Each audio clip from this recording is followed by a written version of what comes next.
Kalimutan ko yata. Kaya ko to. Papa, ready ka na ba? Yung speech mo na, handa mo na ba? Oo naman. Yung outfit mo, Ay, okay ito na ba nga, yan? nakasuot na kasi minimemorize ko lahat yung sasabihin ko mamayang gabi. Mini-memorize, parang wala naman ako naririnig Eh, siyempre, dapat nandito lang at saka nandito lang. Sige nga, paano ka magpakilala? Yun lang. Sige, paano? Ladies and gentlemen, we are the father and Dowo doing some short funny videos in Facebook, Sandali! in YouTube. Anong father At duo? in- Father and daughter?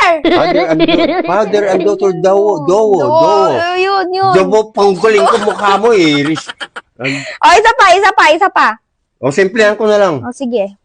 Magandang gabi po sa inyong lahat. Teka lang, ba't naging Tagalog agad? Eh, ang hirap mag-English. It must be English because No, I we don't like anymore English. It's talking. You stop Because talking. we have many foreigners there No, I arriving. don't care about the foreigners. I care about the Filipinos, my God. Okay. Game. Magandang gabi po sa inyong lahat na nasa harapan ko.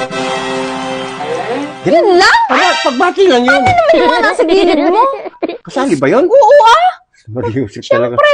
Ito. Nasa harapan Magandang gabi po sa inyong lahat na nasa harapan ko. At nasa kanang tagiliran ko. Magandang gabi rin sa inyong lahat. Mga nasa kaliwang tagiliran naman po.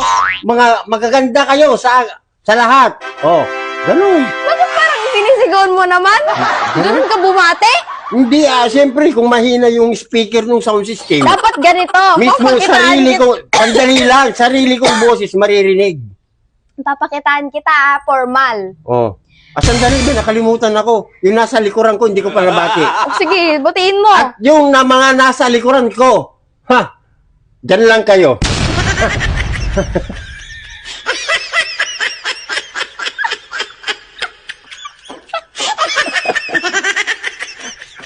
Stay put. Sige, ikaw na. May nakatapapalaga. Stay put. O, siyempre, ganito yung itsura natin, ma'am. Bakit? Itsura ko mamaya. Pogi ka ba para sabihin sila na ganyan? Ay, ala. Oo, nasa dugo namin pagiging cute. Nagulat ka pa. Ikaw talaga, hindi ka na nasanay. Siyempre, ako, alam mo, nung bata-bata pa ako. Ayun na naman siya, Sabihin niya, pogi na naman yung moreno. Dapat be humble always. Spell humble. Kung naman to, kahirap. Bakit? Bakit ba't niya sinabi yun? Sabi niya, dapat, ano man ang marating mo, sabi niya, magpahinga ka, mapapagod ka, sabi niya.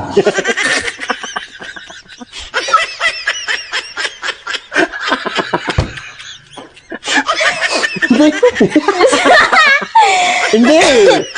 At saka sabi niya talaga, bukod sa magpahinga, ano man ang marating mo sa buhay, huwag mo itong pagyabang.